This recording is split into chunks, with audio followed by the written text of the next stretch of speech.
All right, Alexander, let's do an update on what is going on in Ukraine.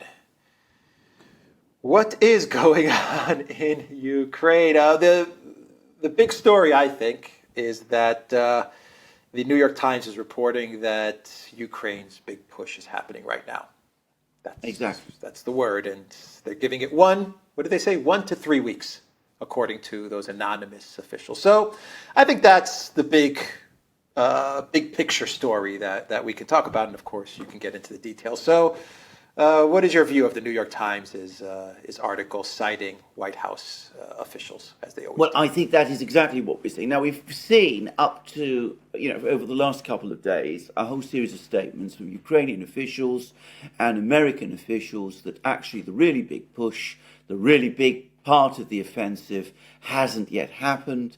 We're going to have it happen anytime soon. What all these attacks on the front lines have been all about is, softening up the Russians, depleting their stockpiles of ammunition, wearing them down so that the big push can come. And you can see exactly what's happened. The administration has been extremely frustrated about the fact that the offensive has not been going well. There have been all kinds of complaints from all sorts of people about the fact that Ukraine isn't following the wonderful advice about combined arms attacks, that, mass attacks that the Ukrainians should be undertaking. There is a leak, an obviously intentional leak of an assessment by the German military, the Bundeswehr, that, again, Ukraine isn't following the advice properly, and the result is that their offensive isn't being as successful as it ought to be. So the Ukrainians, under an awful lot of pressure, promised to try again, to go back to the original tactics that we saw at the beginning of June, which failed catastrophically. And yesterday, just as that New York Times article was coming out, and clearly in coordination with it, we did see a big Ukrainian armoured push yesterday. They sent 100 armoured vehicles, about half of them apparently tanks, lots of supporting infantry, towards the Russian front lines, exactly as they did in June, and the results were the same as in June. I mean, they were thrown back, they got pushed back in every single place where they attacked. Dozens of armoured vehicles were destroyed, according to the Russians. And the Russians, I think the general consensus now is that they're accurate, at least in reporting equipment losses by Ukraine. Over 20 tanks destroyed. One report says 31 tanks destroyed, but let's settle for 20. Large numbers of other armoured vehicles also destroyed. More photos of burning armoured vehicles littering the landscape. And surprise to surprise, today a further article, this time in the Washington Post, different set of officials. So they don't know anything about this big Ukrainian push. What they're seeing at the moment is no different from what they've seen before. So you could see what was playing out, that Ukraine was pushed hard to try to get this offensive restarted, or rebooted if you prefer. It didn't work yesterday. There's been more attacks today, but they're apparently on a smaller scale. And the result is that there's an attempt today in the Washington Post to row back the story. A bit late, because it was all over the international media yesterday. That New York Times article was picked up by The Guardian, The Telegraph in London, by the German media, by the media in France. It was all over the world today. Because the attack yesterday failed, they're rowing it back. Now, that's the story overall in terms of the offensive. There's been more fighting at the Vremevsky Ledge, which is one slightly separate area on the southern front lines. It seems Ukraine has made minor progress there in terms of the fact they've been able to enter one particular village, Staromask. Hardly a big breakthrough, especially given that they expected to capture the Vremevsky Ledge apparently on the first day, which was the 4th of June. And here we are, on the 27th of July, and they're still fighting to clear the Russians from there. And apparently the fight isn't over. And the other big news, Bakhmut Apparently they've been pushed back, very difficult to get clear news, but this village of Klesheyevka, they've been trying to capture it for months now, from the middle of May, in fact, before this offensive began. They apparently reached it, they entered it. Latest reports suggest they've been driven out of it, so not much success there. And the Russians are continuing their advance to the north. But as I said, the big headline story, the second big offensive, the real breakthrough, the offensive that was going to happen, it was a media narrative more than anything else. It was attempted yesterday. The first attempt at least of this has failed, and the losses again have been horrendous. A media narrative, as it always is. It's a media narrative. They're fighting a media war. But actually, I have to correct you. 22 tanks. 22 tanks. Is what you said. But the reason that I'm doing this is because every tank is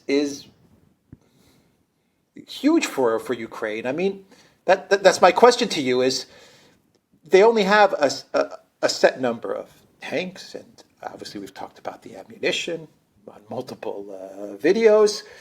They're doing all of this, and they're not gaining ground. In some instances, they're losing ground in Kharkiv, in the Kharkiv region, and they're losing men and resources. This can't continue for a media narrative. No, this is the thing. So what does the administration do? Because this is the big question. Now, various Russian officials have come forward and they say that they think, based on the ammunition expenditure and the manpower losses and the tank losses, and you're absolutely right, Ukraine has only a finite number of tanks. Now, it can recover some tanks, repair them, send them back into the battle. But over time, gradually your tank fleet gets degraded, and increasingly there's signs that that is exactly what's happening. So they can't keep this up, apparently, so the Russians think, beyond the end of August. The end of August, in other words, about 4 weeks now, is about the final end point for which this can go. And that tallies, by the way, with what that New York Times piece was saying, that they were expecting, the breakthrough to take 1 to 3 weeks. So that gives you some idea of the time frame. What happens if it doesn't happen, if there's no breakthrough at the end of August? I would say the Biden administration has a very, very difficult set of problems on its hands, because at that point, it's starting to look like a debacle. So we've had a number of very interesting things happen. One we've discussed many times, these warnings from Putin, the warnings from Lukashenko now, Polish advance into Western Ukraine. It does look as if this is something that some people in Washington are now actively considering. The other side, and we've discussed this already, the other side is negotiations. And we have had the weirdest article, one of the weirdest articles I've ever read about this war, which is in the Moscow Times. Now, the Moscow Times is an English language newspaper which used to be published in Moscow and was distributed there, but it was always, and it's important to stress this, Western owned. It's now published in the Netherlands, so it's actually not any longer circulating in Russia itself. It's an English language newspaper based in the Netherlands, but it continues to cover Russian news from a very, very Western angle. Anyway, they claim that they've talked to an ex-US diplomat, stress ex-US diplomat, not a current one. And he claims that those talks between Lavrov and Richard Haass and the other neocon foreign ex-diplomats, which began in April, that they've been continuing, that there's usually around 2 meetings a month. He claims that this particular person, he's anonymous of course, claims that he's been traveling to Moscow regularly, that he's been meeting people there, but he complains he's not getting very far and that the Russians aren't giving much away.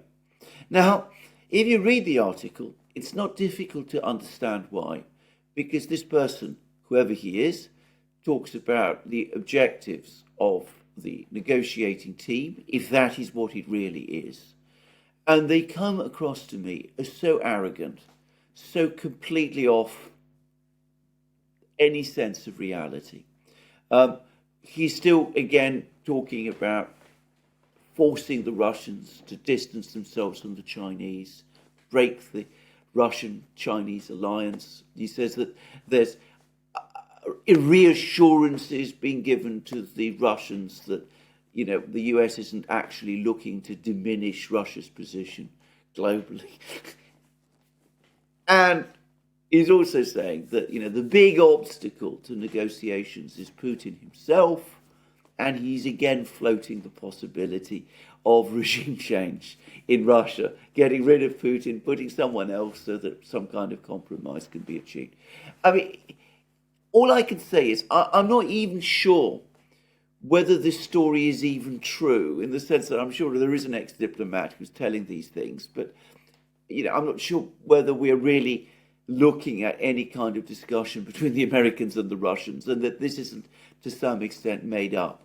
But frankly, if there are discussions, and if these people are talking to the Russians in this way, then you can easily see how these negotiations are completely deadlocked and are going nowhere.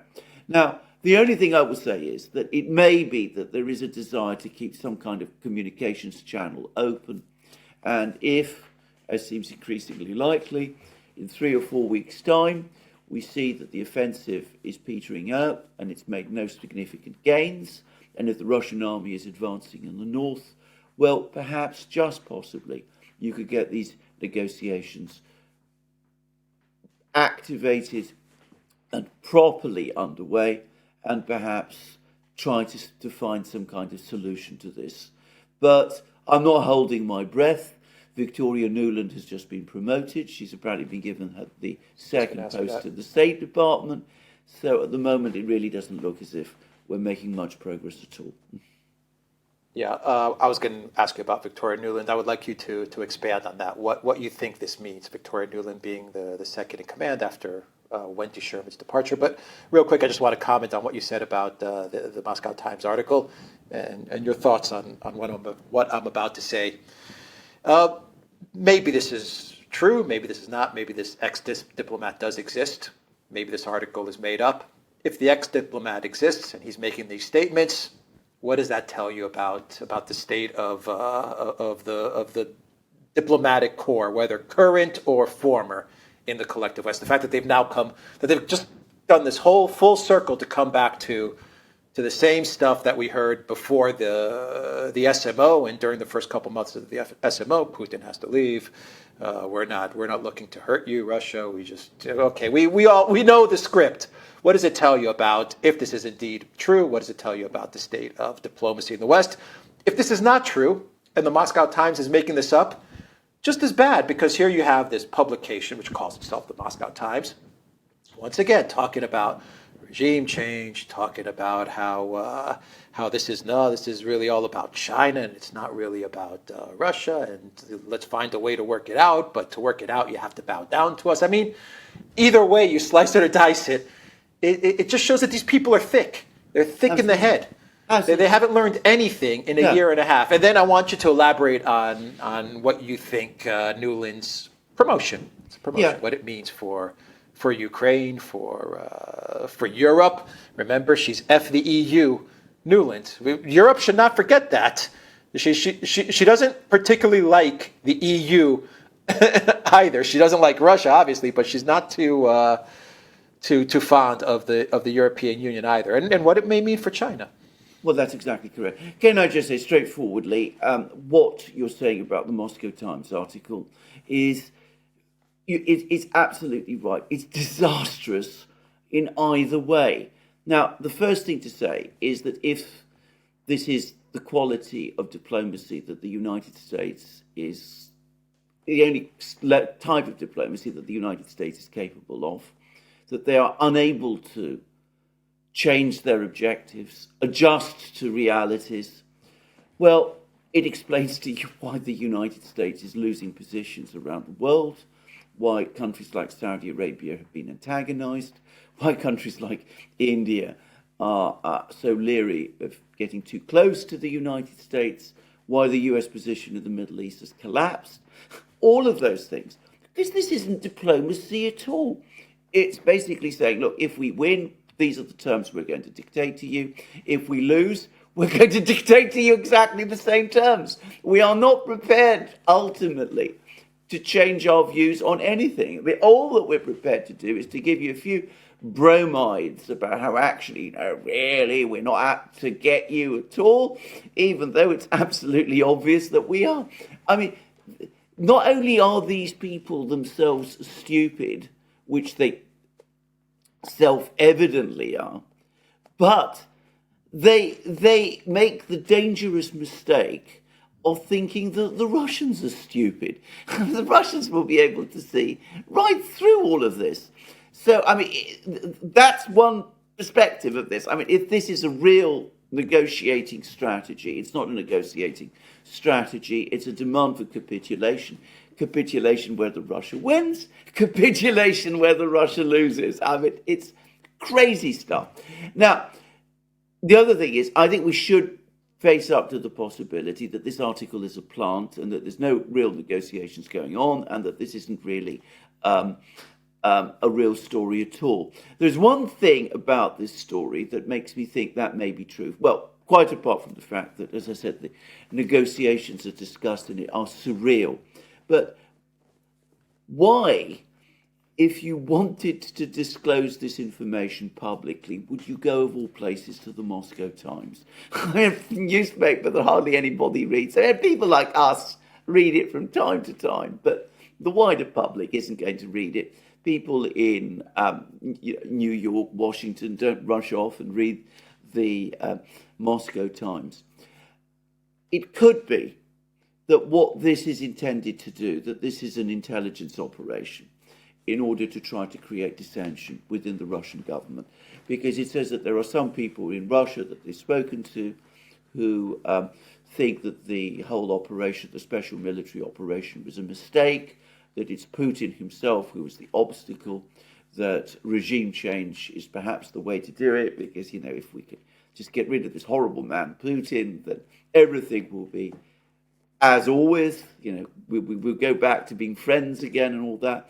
So I wonder, because the one group of people who perhaps do read the Moscow Times are some Russian oligarchs, both those in exile, perhaps even still a few in Russia itself, people like that, America's friends.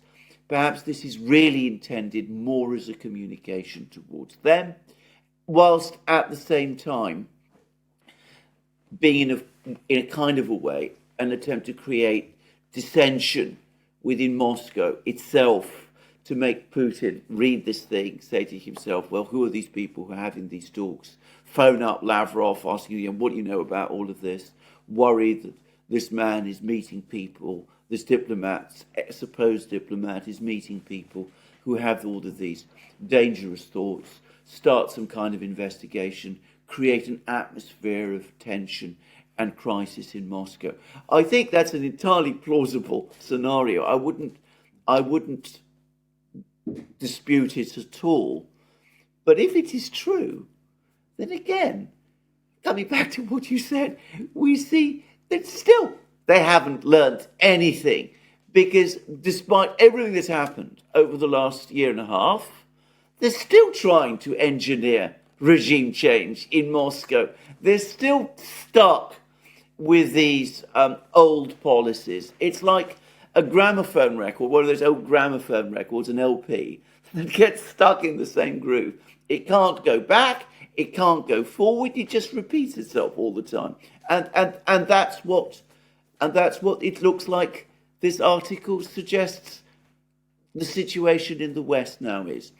And that brings us back to Victoria Newland's promotion. Victoria Newland, well, I mean, you remember what Jeffrey Sachs said about her at the last live we did with him, that she's there in every single administration, except Donald Trump's, by the way, but she's there all the time.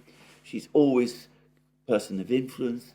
She's somebody who I mean, I think it's universally acknowledged, absolutely hates Russia. I mean, she has a visceral antagonism to Russia. Difficult for me to understand, but she absolutely does have it.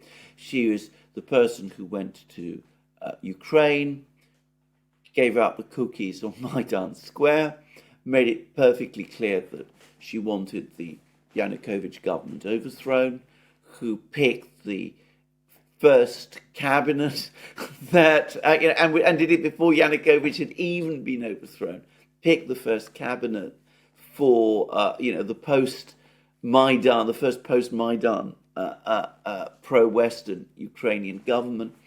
And, I mean, she's viscerally opposed, obviously, to any real compromise or negotiation with Russia. And she's admitted in the past that that the US played a really big role in organising this particular Ukrainian offensive that we were talking about. And I've even heard some people say that they call it apparently, some people in Washington apparently call it the Vicky Newland offensive. So that gives you some idea of her mindset. Now, this person who also dislikes the EU and is utterly contemptuous of the EU and doesn't give a sausage, frankly, about the fate of Europe, as I mean, that conversation she had when she was picking the ministers with the US ambassador, Jeffrey Pyatt, in Kiev, before Yanukovych fell, that was where she said, the famous words, F the EU. She said them there. So she has utter contempt for the EU. She doesn't care at all what happens to it. This person has now been promoted. She's now in a senior position, the second most senior position in the State Department. That tells you that the president, who obviously confirmed this decision, the Secretary of State, Tony Blinken, who made the decision as well, they remain as committed to their Ukraine policy as always. There is no softening within that core group, very small as it is, but very powerful around the president. There's no softening in their determination to win out in some way over Russia. Despite their frustration, they've just forced Ukraine to resume its offensive in the old way with the catastrophic consequences that we've seen. And Newland's promotion either tells us why these negotiations in Moscow, if they're being described accurately, are going nowhere, or they tell us, what is perhaps slightly more plausible, that they're still trying to achieve regime change in Moscow, take control of Russia's government, perhaps break up the country, sever its alliance with China. So you can see that we're stuck in the groove. We're not moving forward, and Newland's promotion just confirms that. Yeah, she's all about regime change. That's her specialty, and so obviously they're still committed. The Biden White House is still committed to regime change. But Wendy Sherman, who Newland is taking over for, she was more focused on China. At least that was my perception of Sherman. She was more engaged with dealing with China. So, in a way, this is the Biden White House, or at least this core group of people, these neocons in and around Biden, signaling that China's still not in their vision. It's something that they're not considering yet. They're still going to focus on destroying Russia and dealing with Russia first before they move on to China. Yeah, this is the great master plan, which they outlined in that article by Wes Mitchell in the National Interest back in August 2021. The Chinese-Russian alliance is a problem, a really increasing problem. So what you do, you don't make any concessions. You don't speak to the Chinese or the Russians. You work to break that alliance by breaking the party that's supposed to be the weaker part of that alliance, which is Russia, by organizing crisis in Russia through achieving some kind of victory in Ukraine. So the offensive must go on, and the attempts to sow discord in Russia must go on, either through a negotiation process, which isn't a negotiation process, or alternatively by planting fake stories in little red newspapers like the Moscow Times. So I mean, that they are unable to change. I mean, they may have what they think is a master plan, but ultimately, what is driving this is sheer emotion, and the emotion is loathing of Russia. Remember what I always say about these people. These people have no reverse gear. They don't know how to pull back. If it doesn't work, they just go on trying. They just have no other way of responding to problems like the one they're facing with Russia and Ukraine now. All right, a loathing of Russia and a loathing of Ukraine because they're destroying Ukraine to destroy Russia in their minds. Yes, In their exactly. minds. That's how they're working this. Okay, the Duran.locals.com. We are on Rumble, ODYSEE, BitChute, Telegram, and Rockfin. And go to the Duran shop, 10% off. Use the code. Good day. Take care.